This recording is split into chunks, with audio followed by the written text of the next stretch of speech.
ఇందిరమ్మ రాజ్యం వచ్చి నీకు 4000 రూపాయల పెన్షన్ వస్తుంది. పెన్షన్ 4000 రూపాయలు ఇస్తామని చెప్పి మా నాయకుడు రాహుల్ గాంధీ గారు చెప్పిండ్రు.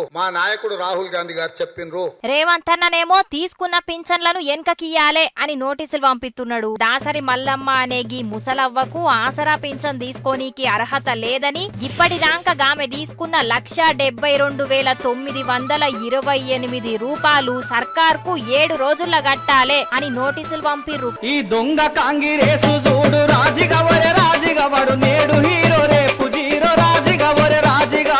అందరికి ఆసరా పెన్షన్లు కూడా ఈ 9 తారీఖు లోపల అందరి ఖాతాలో పడతాయి.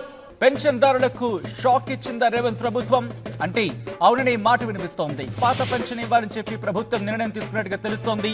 ఇలా 2000 తీసుకోపోతే 2 ఫుల్ బాటిల్ కూడా వస్తలేవు.